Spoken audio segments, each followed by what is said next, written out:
Magandang umaga po sa atin lahat. I will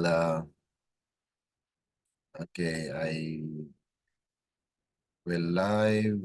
I will transfer to another host.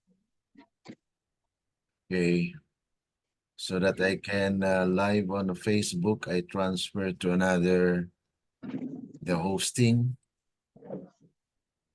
Okay, Sister Marian, good morning po. Good morning na ade gahapon.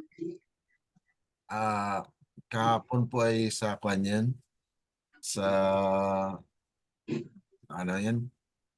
Anong Sabat yata nagkaroon. Brownout man good. Gabi Okay lang. na ning balik mga alas 8, alas 9 na ni balik ang kuryente gabi eh. Okay po. Okay, so okay lang po yan. At least you can follow up, or if it was recorded, then you can view. Okay, so let's have live on our Facebook. Okay, so that we can review. Okay, waiting for the live.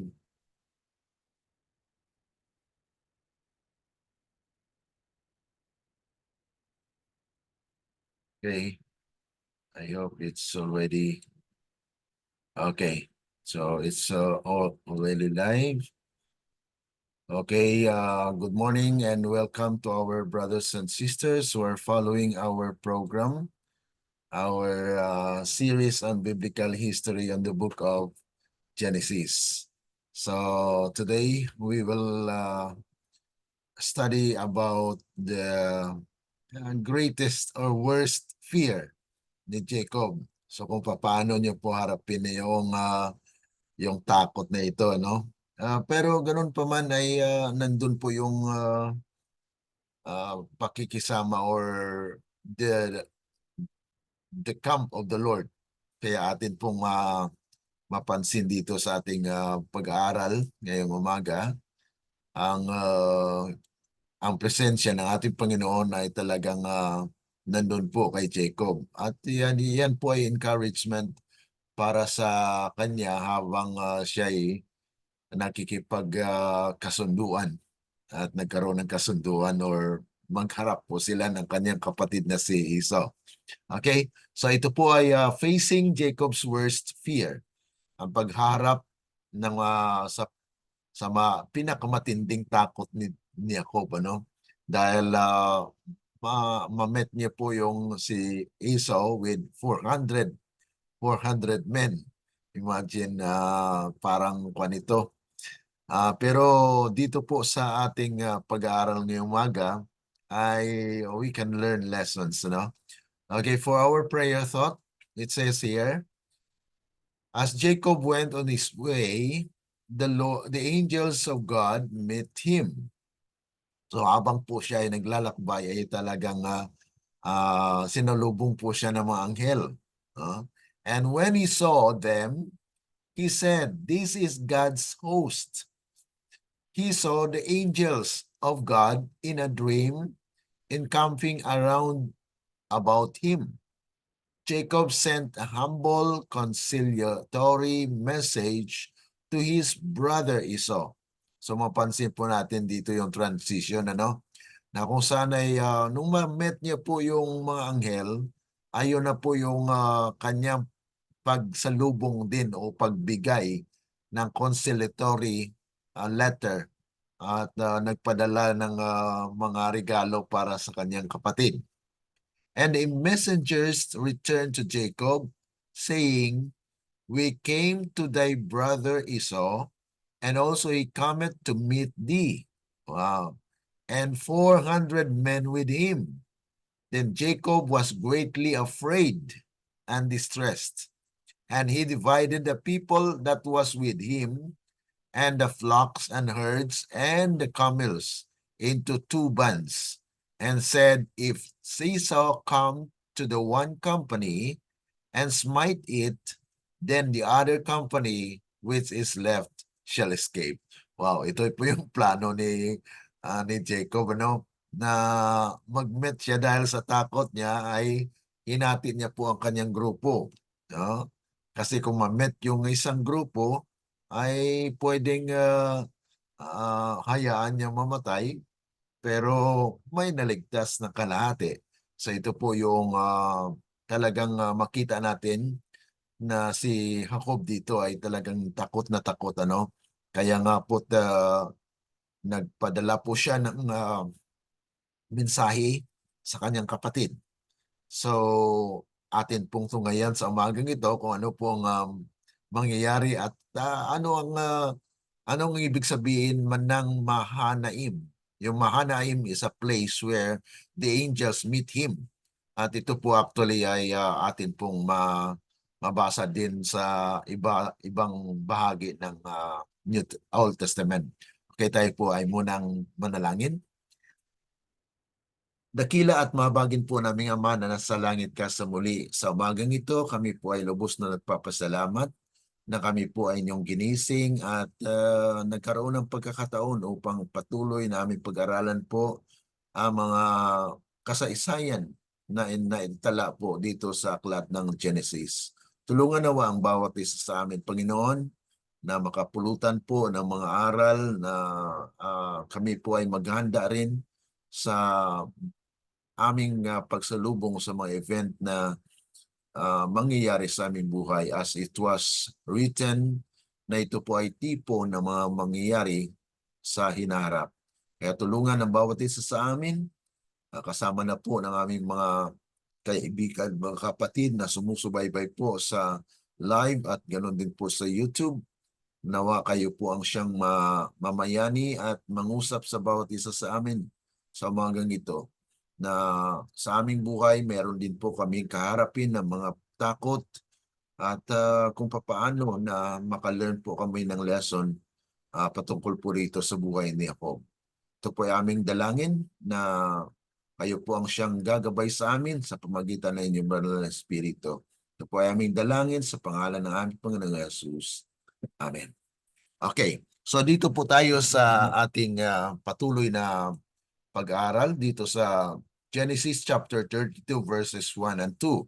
Kung atin pong basahin ito, sabi po ay at ipinagpatuloy ni Jacob ang kanyang paglalakbay. Atin pong balikan na siya po ay nagkaroon ng kasunduan doon kay Laban at nagkaroon po sila ng kapiestahan, naghanda at talagang yun po ay isang kapahayagan ng tinatawag natin na mayroon ng kapanatagan sa puso ni Jacob na tapos na ang isang problema na dahil tumakas po siya doon mula kay Laban.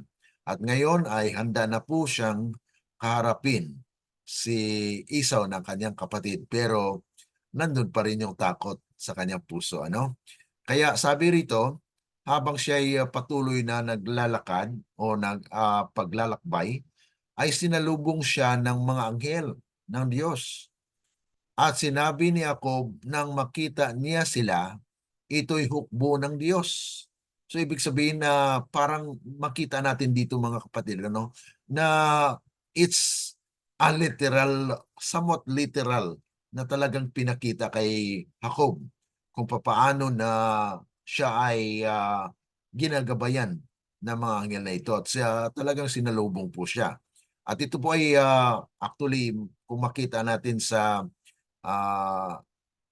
mapa, ito po ay malapit lang po doon it is a part of Galilee.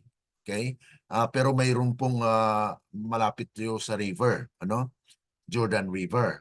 So, dito mapapansin natin na yung hukbo ng Panginoon ay nagpahayag o nagpakita kay Jacob na ito ay pagsasalarawan ng Diyos ay hindi nagpapabaya o hindi pinabayaan itong si Jacob. Okay? At kaya tinawag ni Jacob itong lugar na ito na Mahanaim. Mahanaim means the place where God meets, na kung saan ay nandun po yung tinatawag natin na pagsalubong ng mga anghel sa kanya habang siya ay patuloy na naglalakbay. So, hindi natin masyadong alam mga kapatid kung ano talaga ang kahulugan na kung papaano ang anghel ay nag-met sa kanya. Kung ito po ba ay talagang literal o visible na nagpakita sa kanya ang mga anghel sa larawan ng mga anghel, or it's just merman or representation of angel na kung saan ay nag-met po sa kanya. Pero ang importante po rito na nagpahayag ang Panginoon na kasama niya ang Diyos. Ano? At ito ang pinaka maiwagang pagpahayag ng ating Panginoon na nandoon yung pag-aruga ng Panginoon sa kanya, na sinalubong po siya dahil doon sa kanyang takot ay nandun pa rin yung gabay ng Panginoon. Kaya minsan sa ating buhay, sabi nga po rito, our Mahanaims ay occur at much the same time as that in which Jacob beheld this great sight. Jacob was entering upon a more separated life. Ibig sabihin nito, nung pagkatapos na nagkaroon po siya ng celebration doon kay Laban, yun na po yung talagang separation from darkness, na kung saan yung kadiliman na kanyang naranasan doon sa buhay niya. Imagine for 20 years na siya po ay nananatili kay Laban, na si Laban ay mayroon din pong mga Diyos-Diyusan. Kaya nga po inakusahan itong si Laban na si Jacob na ninakaw ang kanyang mga Diyos-Diyusan. Pero hindi niya alam na ang anak niya mismo ang nagnakaw nito. So ito po yung as separation na kung saan ay nagpatayo nga po siya ng kwandon, balakid or yung haligi. Na yun po ay partition na wala na pong maggugulo sa kanya. So this is a time where it was really separation doon kay Laban. So he was leaving Laban and the school of all those tricks of bargaining. Kasi grabe po yung kanyang naranasan doon kay Laban, na kung saan ay bartering, kung ano po ang may bigay niya kay Laban na serbisyo man o yung possession na kanyang tinatangkilik sa panahon na yan. So there is Mahanaims. Mahanaims is a place where God's host, yung kampo ng ating Panginoon. Kaya mababasa po natin dito na kung saan ay itong mga anghel ay sinalubong si Jacob. Sabi nga po rito, this is God's camp. Kampo ito ng Panginoon. So literally, Jacob observed he was in the double camp. He was not alone. God had a camp of angels to be with him at Mahanaim. So ito po yung minsan ay mapapansin natin na para bagang wala tayong kasama. No? Sometimes we feel that we are alone. But sa karanasan ni Jacob, mga kapatid, bago po siya umarap ng ito po yung tinatawag nating Jacob's time of trouble, ano? Na kung saan ay yung Jacob's time of trouble, there's a presence of angels that actually yung nakipagbuno si Jacob. Yan po ay illustration din ng pakipagbuno ng bayan ng Diyos in these last days. Kaya may tinatawag po tayong Jacob's time of trouble. Pero ito po ay isang ilustrasyon na kung saan ay si Jacob ay hindi po nananatili na tinatawag nito na parang walang ginagawa, kundi there is a desire na magkaroon ng pagbalik doon sa lupang pangako ng ating Panginoon. Kaya itong pakipagbuno niya sa anghel ay actually isang kasundo, or tinatawag natin ito na Panginoon ay hindi kita bibitawan. So it's actually an intense na desire na hiningi sa Panginoon na siya'y pagpalain. Kaya ito po yung mga karanasan niya na kung saan ay itong kampo ng Panginoon, God had a camp of angels to be with him at Mahanaim. It was not as if God's angel just joined Jacob. Hindi lamang yun na nag-join, itong mga anghel sa kanya at that time. But it was actually the entire time where he was. Na kung saan ay nandun pa rin ang presensya ng ating Panginoon. Now, Jacob could see God's angel with him and it provided great encouragement. Angels, though higher beings than us, are ordained by God to be our servant. Yan po yung mga katotohanan po rito na the angels are actually there to serve us, and they serve God's people even as they serve Jesus during the time of Jesus as well. Na kung saan ay makuan po natin, mababasa po natin yan sa banal kasulatan sa New Testament, Hebrews chapter 1 verse 14 and Matthew 4:11. Na kung saan in 2 Kings 6:15 to 17, it was also actually the experience of Elisha. Na kahit yung mga servants ni Elisha's servant has his eyes open to see the tremendous angelic host surrounding them. So talagang ito ay makikita natin na it's God's camp na hindi po tayo manglulumo o manghihina dahil ang Panginoon po ay nandyan. Hindi po talaga magpapabaya sa atin din. Okay? So, kung ating ipagpatuloy po ang pagbabasa dito sa verses 3 to 6, ay sabi po rito, at si Jacob ay nagpasugo sa unahan. Okay? Ito po ay transition. Yes, nandun na po yung mga anghel. It is an encouragement for him that he is not alone. Pero as human, mga kapatid, mayroon pa rin siyang agam-agam.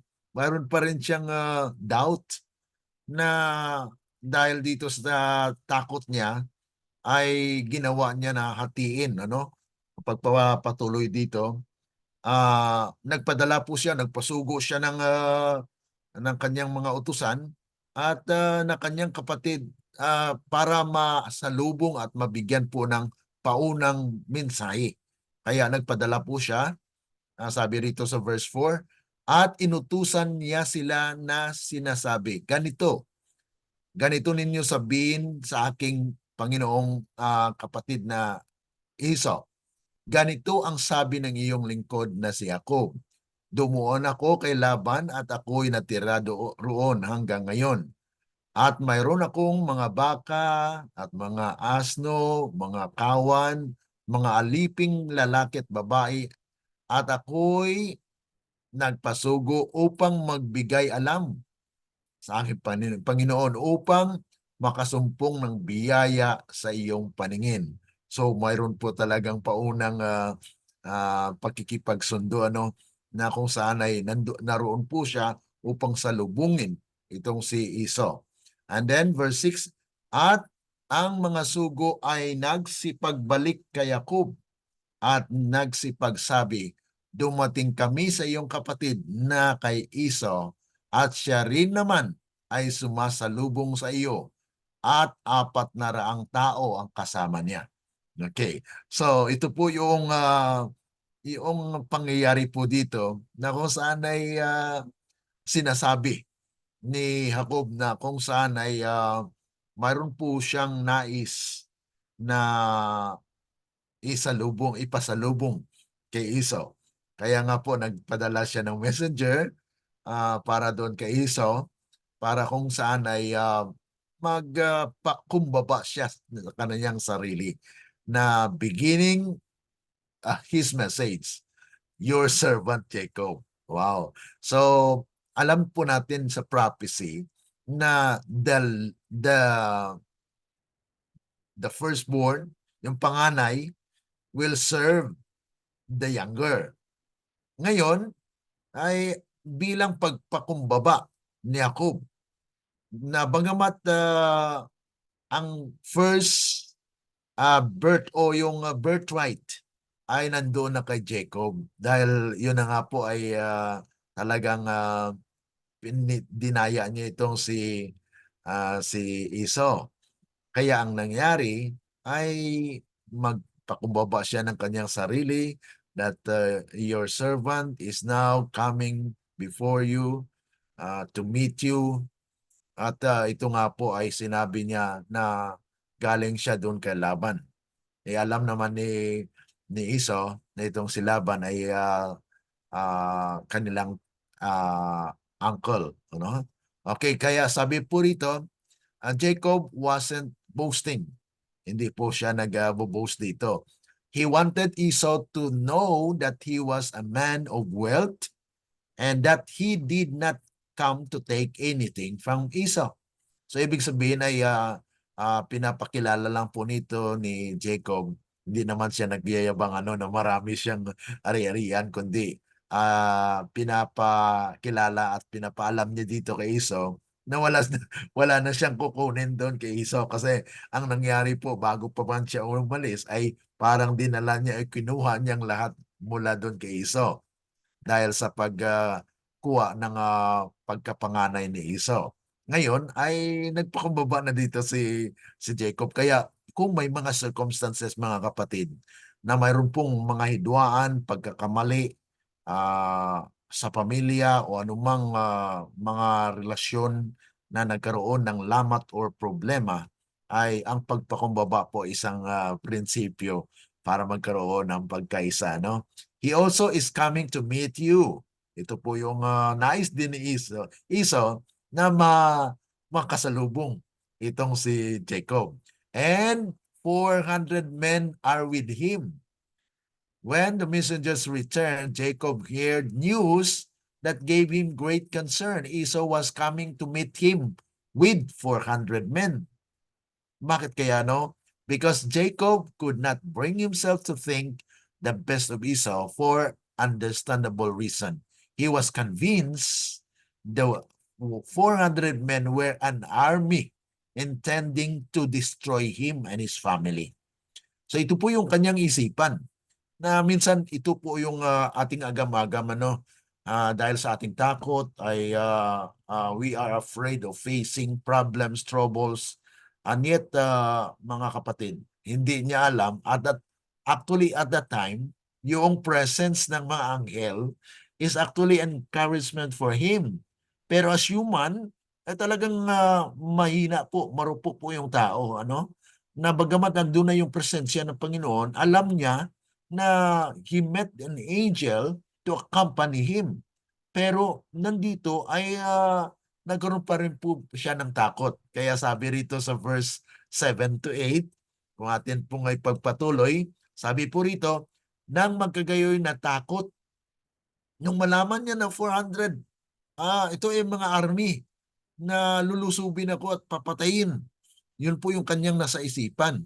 Pero hindi niya naalala na angels met him, na encouragement po yun pa sa kanya para mayroon po siyang lakas ng loob para i-met ito si Esau. Pero ganun pa man, si Jacob ay takot pa rin. No? So minsan sa ating buhay mga kapatid, bagamat nandun na yung encouragement ng Panginoon, mayroon pa rin tayong takot. Especially pag mag-share po tayo ng message, ay para bagang tayo lang yung nakatayo na nasa katotohanan. Tapos tayo natatakot na mag-share ng message. Pero ganun pa man mga kapatid ay talagang darating po yan sa ating buhay na nandun yung takot. It's natural. Ngunit ganun pa man ay ang Panginoon po ay nagpapakilala at nagpapakita po na nandyan pa rin siya. Kaya sabi rito ng magkagayon na takot ng mainam si Jacob at napis at kanyang binahagi ang bayang kasama niya at ang mga kawan at ang mga bakahan at ang mga kamilyo ng 20 pulutong.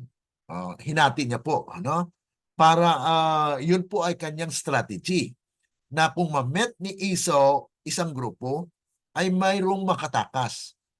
So there is a reservation. minsan na sa ating pagharap ng mga problema ay meron po tayong mga reservation. Hindi natin fully surrender to the Lord, ano? Na siya po ang nakakaalam na masigit. At kanyang sinabi, kung dumating si Esau sa isang pulutong at kanyang saktan, ang pulutong niyang natitira ay tatanan. So yan po yung kanyang reservation. Na mayroon po siyang paghanda na dahil alam niya po 400 men. Ito ay army of people that will pursue and will kill. Yan po yung pagkaalam po ni Jacob. Kaya nga po takot na takot siya. Kaya hinati niya ang grupo niya.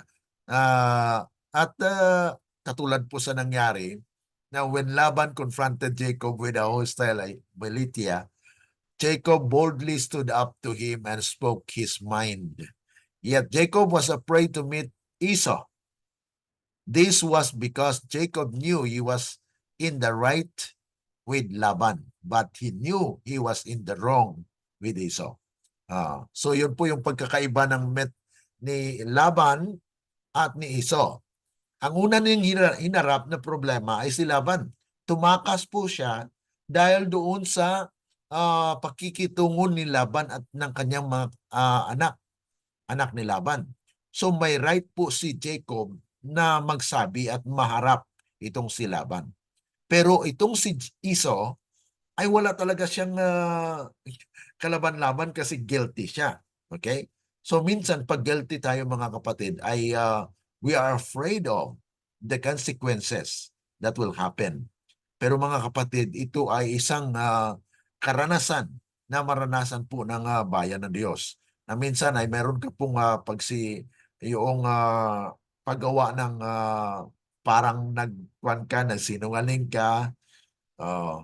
Kasi ang kalagayan po ng iglesia, we are actually composed of two, Esauites and Jacobites. Ito po yung mga application actually sa typological study where those experiences in the past, like we are studying right now, ay ito po talaga ay tipo ng mga magaganap in the last days. Na kung saan ay si Jacob will be a deceiver in the sense that you are like taking the birthright of those who are leading right now. Ang leaders ngayon mga kapatid are actually the Esauites. Okay? The leaders na kung saan sila ang nangunguna. Sila ang namumuno sa iglesia. Ngunit ikaw ngayon ay nagdadala ng mensahe. You have the message that these leaders are not giving in. So you are Jacobites. You are bringing the message. You are bringing the seed of righteousness that these leaders are not bringing. So ito po yung kalagayan. So Jacob had just been delivered from Laban, but he was oppressed by another load. The dread of Esau was upon him. He had wronged his brother kasi nagkamali talaga po siya eh. And you cannot do a wrong without being hunted by it afterwards. Kaya hinahabol po siya ng kanyang konsensya. Ano? Na mayroon akong malaking pagkakasala kay Esau. Kaya takot na takot po siya. At mapapansin po natin na mayroon ng pagpanik kay Jacob dito. Kaya hinati niya po ang kanyang ari-arian. Jacob was greatly afraid and distressed. Before Jacob left home, after his brothers swore to kill him, kasi yun talagang nangyari, na papatayin talaga siya ni Esau. Sabi dito, Rebekah told Jacob, until your brother's anger turns away from you.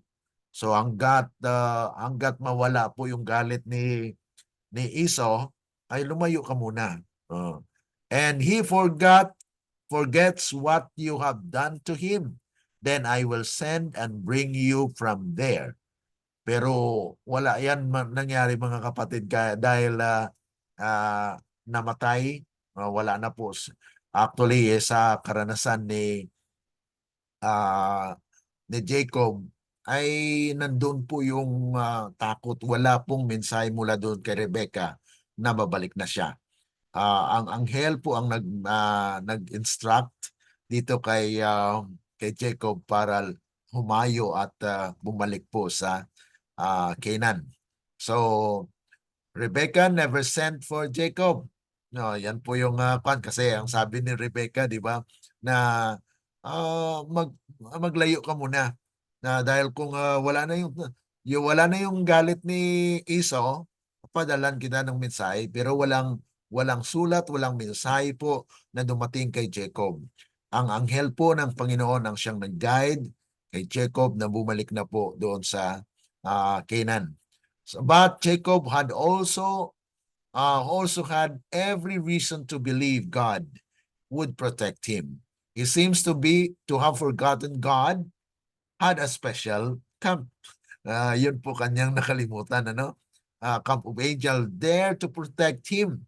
His great fear and distress was not appropriate for someone under God's protection. So ito po yung kahinaan talaga.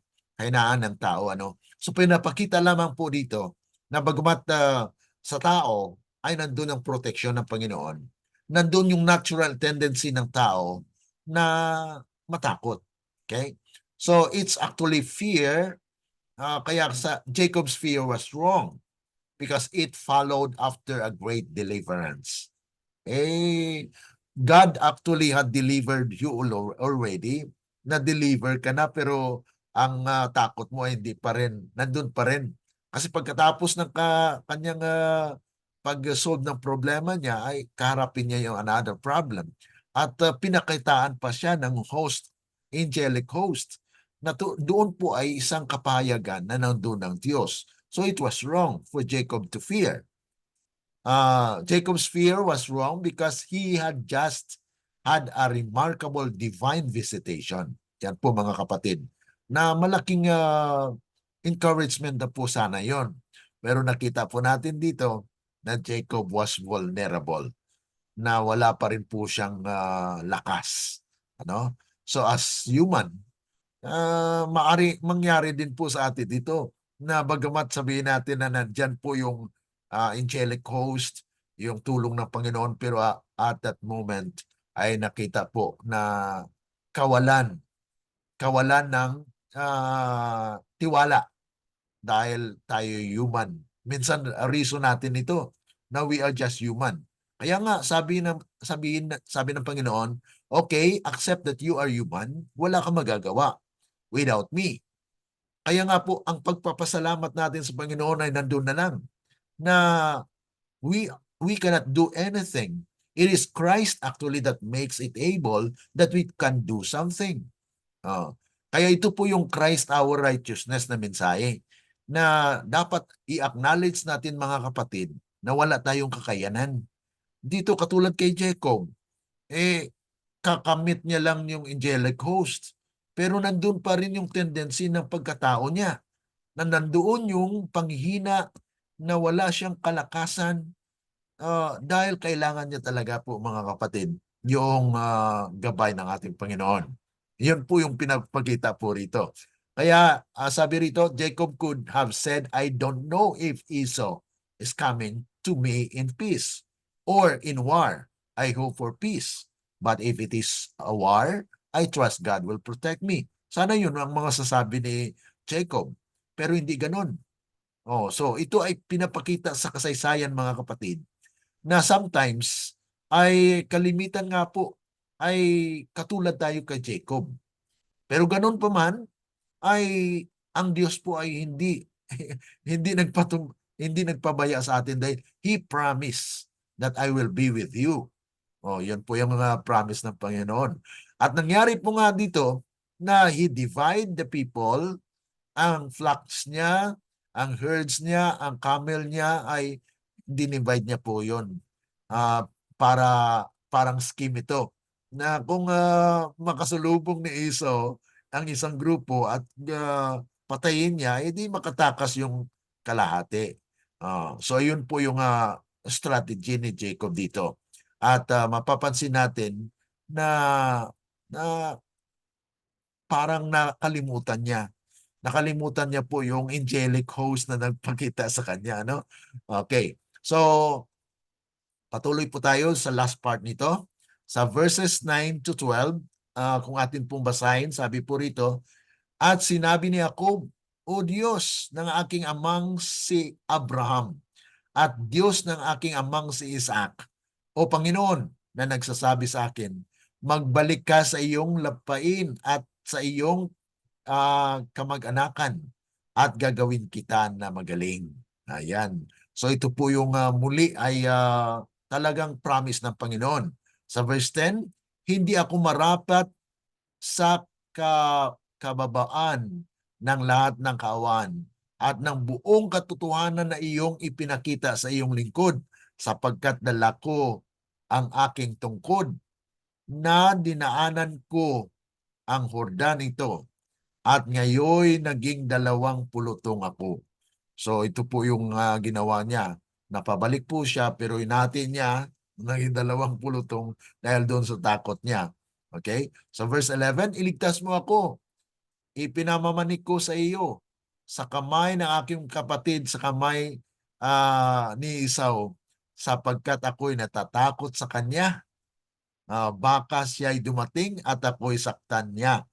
Ang ina pati ang mga anak.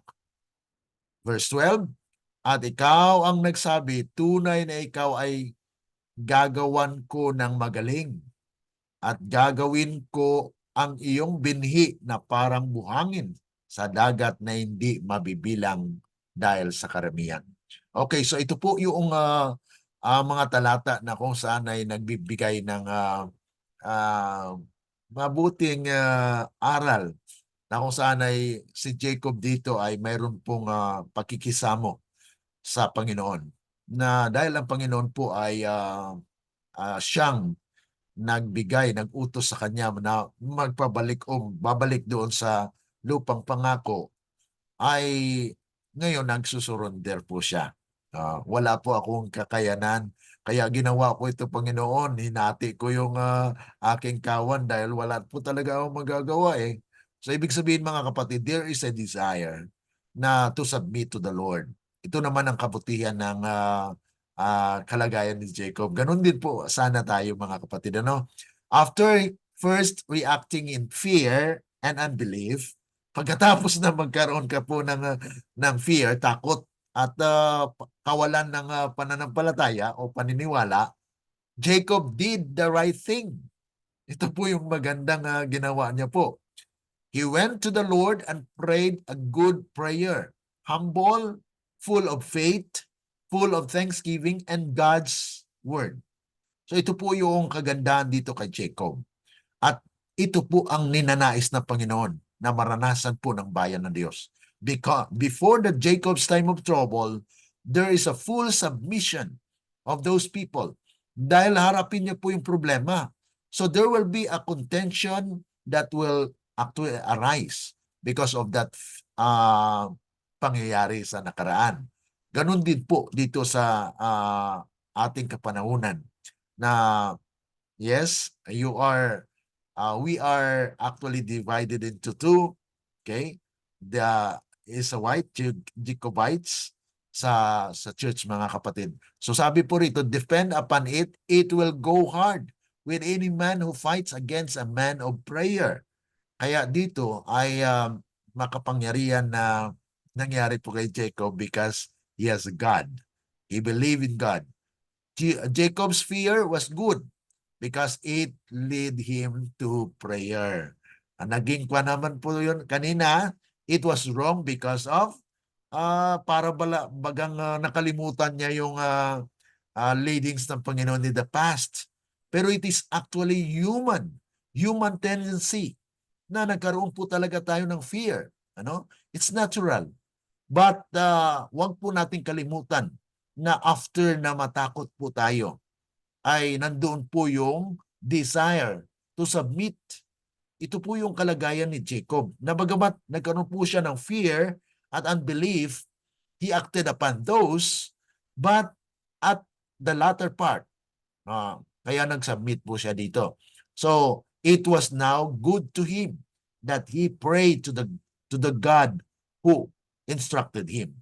So Jacob's fear was good because it led him to take a review of his life. Yung kanyang takot, yun po yung nagdahatid sa kanya na kanyang balikan yung mga pagpapala ng Panginoon sa nakaraan. Yun po mga kapatid. Kaya sometimes dumarating sa atin yung fear. Katulad po dito sa mga pangyayari in our time today. Makikita po natin na pag magkaroon po ng malaking gera, especially sa Israel ngayon, Israel at Iran, there is fear in the world today. Bakit po? Kasi kung mag-idlab at talagang magkuhan po yan, ay mapektuhan po yung pangangalakal ng langis. Lahat po yan, tataas po yung presyo. At ito po ay kinatatakutan ng karamihan sa ngayon. Now, when this war will become big and great, mga kapatid, mapektuhan po ang buong sanglibutan. Because the oil will rise and even the commodities. Ang lahat po ng mabilihin, tataas po yan. Kaya this is actually a precursor to the Sandilaw. Kaya mga kapatid, ito po yung paghanda na pag mag-idlab na po yung digmaang ito, ay sasali na po lahat ng mga nasyon. Because there is a prophecy. Zechariah chapter 14, Zephaniah chapter 2. These are things that are actually prophesied na hindi pa po na nangyayari. Kaya we are seeing it that people have fear. Naghatid po ito ng takot at minsan ay na unbelief. But beside that, na pagkatapos na matakot tayo mga kapatid, ay huwag tayong mananatili sa takot. No? We need to submit and to recognize that in the past, God had not forsaken us. Ang Diyos po ay hindi nagpabaya. Kaya dito si Jacob ay makita natin sa kanyang buhay na bagamat may takot po siya, may unbelief siya, pero sa bandang huli ay kanyang inalala na ang Diyos ay nandyan. Okay? So the Lord who said to me, return to your country. Panginoon, ikaw ang nagsabi. Kaya when we know the word of God, kung alam natin ang salita ng Panginoon, hindi mapanumbalik sa atin yung lakas. Ano po? Yun po yung encouragement na kung saan ay mananatili sa ating puso at isipan na ang Panginoon ay kasama natin. Ano? Kaya sabi rito, return to your country and to your kindred and I will deal with it well with you. Jacob's prayer had God's word. What God had said in Genesis 31 verse 3, na I will be with you. I will surely treat you. I will give you what had been prophesied or what had been promised. So, binalikan niya po yung mga karanasan niya. Okay? So, ito po yung lesson na kung saan ay Jacob's prayer is actually a part that Jacob reveals and manifested na he is good. He is a good man even though nakaranas po siya ng takot, unbelief. Kaya sa ating mga kapatid, we cannot judge anyone. Na sometimes we feel that we have fear. Natural po yun na may takot ang tao. But don't cling. Huwag po na tayo mananatili doon sa takot. Dahil kung ang takot na yan ay minsan yan ang naging hindrance. Yan po ang naging sagabal sa ating paglago. No? Kaya isurrender natin sa Panginoon. Panginoon, ang sabi ninyo ganito. So ibalik natin yung mga words of God na siyang ating encouragement na we can pursue on para hindi po tayo mananatili diyan sa takot na yan. Okay? So, pag kinaharap po natin ang mga kasaysayan o mga hamon sa buhay, alalahanin lamang po natin ang salita ng ating Panginoon. Okay? So yan po yung ating sandalan sa panahon na kung saan ay kinakailangan natin na siya ang gagabay sa atin. So ang panalangin, it's a power that will open na kung saan ay talagang mapanumbalik po ang kaganapan ng salita ng ating Panginoon because it is God's purpose that all of us will be prepared. Sa ngayon mga kapatid ay makita natin, mahirap po na ilantad ang iyong pangalan sa buong iglesia na para bagang you are accused of na parang tinatakot yung mga tao na hindi maniwala sa atin. Sa akin po naranasan natin yan na kung saan ay I was talagang sabihan ng mga tao na wag harapin, wag papasukin, ah, wag pansinin. Ito pong mga bagay na ito na it's a part of our experience. Even Jesus Christ had been rejected in his own country, in his own people, his own created beings ay nag-reject po sa kanya. How much more with us? We are not the creator. We are not anybody, but a mere follower of the Lord na kung saan maranasan din po natin ang mga bagay na ito. Okay? So, tomorrow po ay napakaganda po ng ating pag-aaral because it will be a part where we can see God's guidance and pakikipagkuha na po ito, pakikipagbuno, ano? Na bago po na talaga harapin si Esau ay nakipagbuno po siya sa anghel. Ito na po yung karanasan actually sa verses 13 sa part 2 nito sa chapter 32 ay makikita po natin at atin pong bigyan ng spiritual implication or insights na ito pong karanasan ni Jacob sa kanyang pakikipagbuno sa anghel ay ito po yung tinatawag natin na Jacob's time of trouble. Na ito rin po ay mangyayari sa bayan ng Diyos. Okay, yun po yung ating sunod na pag-aralan. Any reaction, any reflection po bago tayo tapos ng ating pag-aaral ngayong umaga? May tatanong lang ako, Brother Glenn, yung teksto na sinabi mo kanina, ano yon? Ah, Yung sa gira ba na okay. Kwan po, Sicaraya chapter 14, the whole chapter po yan. Dahil lang okay. 1 to 5 po yan ay sinasabi po dyan na there will be kwan talaga yung sinasabi po dyan, Gaza will be desolated. Okay? Okay. And then si Panaya chapter 2, Si Panay. verse 2 to Si 5 po yan. chapter. Okay? So yan po yung mga prophecy actually na hindi pa po na-fulfill na kung saan ay magkaroon po ng gigantic war. A gigantic war, it was actually illustrated there in Zechariah chapter 14. Yung Zechariah chapter 14, actually hindi lang po yan na isang war ang nangyayari diyan. Mayroon pa pong attack. Okay? Attack against Jerusalem. Yung war na yan will actually ignite and God's people will be prepared and will actually dwell in that land. And then after mag-dwell yung bayan ng Diyos dyan, yung Gog and Magog, yung Ezekiel 38 and 39 ay mangyari po. So these are actually battle around and in Jerusalem na mangyayari po sa Jerusalem. Kaya yung pangyayari ngayon na gera, pagkamatay po ng leader ng Hezbollah, Oo. namatay po yung leader ng Hezbollah, ay mapait Oo. po yung gera. Dahil itong namatay na leader ng Hezbollah, ay yun po ay tauhan or na-train doon sa Iran. Kaya mayroon po siyang talagang very parental connection. Kaya itong Iran ay nagalit din. Kaya talagang magkuhan po yan.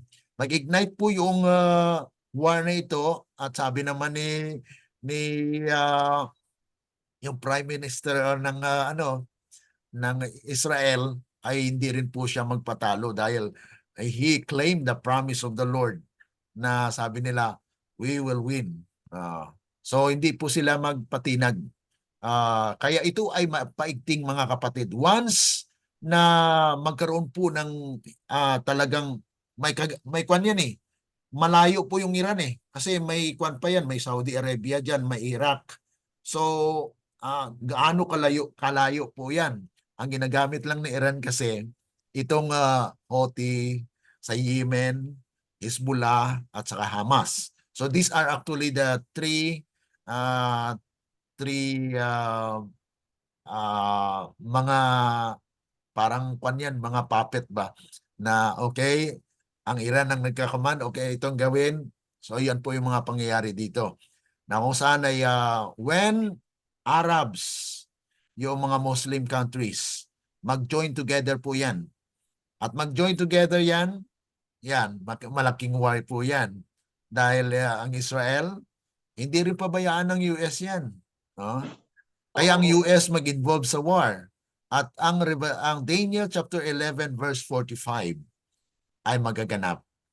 Hindi pa po naganap yung Daniel chapter 11 verse 45. Bago dumating yung tinatawag nating troubles such as never was since there was a nation. That is chapter 12 verse 1. So, itong hinintay natin mga kapatid, Daniel chapter 11 verse 45, this is a transition to the kingdom. Okay? Pag magkaroon po ng pagkatalo itong King of the North, ang King of the North po dito ay dapat natin malaman na kung saan ito po yung kapangyarihan at that time na matatalo. Why? Bakit siya matatalo? Because all nations or there are some nations that will not join to support. Ibig sabihin ay pabayaan na siya. So pag pinabayaan po siya, matatalo siya. Pag matatalo po siya, ay he will use the religious side dahil yung papa ay naghihintay din, no? Na kung kunin po yung kanyang kapangyarihan, okay, he will copy. Yan na po yung image of the beast. Okay? So kung magkaroon na po ng image of the beast, yan na po mga kapatid yung pag-declare niya ng Sunday law. So, war is actually a precursor. Yan po ang magdadala sa great time of trouble na kung saan ay bibitawan na po yung 4 winds. Bibitawan na po yung 4 na hangin na pinipigilan doon sa Revelation chapter 7. So yan po mga kapatid yung partly sa insight dito sa ating pinag-aralan na kung saan ay it's apart. Kaya nga po patuloy po natin pag-aralan yan. Mamayang gabi po ay mayroon po tayong pag-aaral sa prophetic insights. So yan po ay patikim lang sa ating mga pag-aaral na kung saan ay maging handa po tayo. We will just follow the biblical history dahil there are some gems of truth as well that we can get from biblical history to link it with the prophetic insights that we are studying. Okay? Maraming salamat po sa ating mga kapatid na sumusubaybay. Tayo po ay manalangin.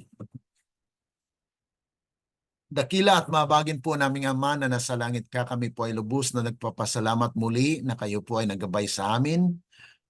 Sa umagang ito, Panginoon, ang lahat ng mga bagay na ito hindi namin lubos na maunawaan lahat, ngunit kami po ay nagtitiwala na ito po ay mga kabahagi sa mga katotohanan na amin pong matutunan na kung saan ay ang karanasan po ni Jacob ay maging karanasan din po ng inyong bayan na kung saan ay there will be a great time of contentions sa isipan, gulo, minsan unbelief, but we should not be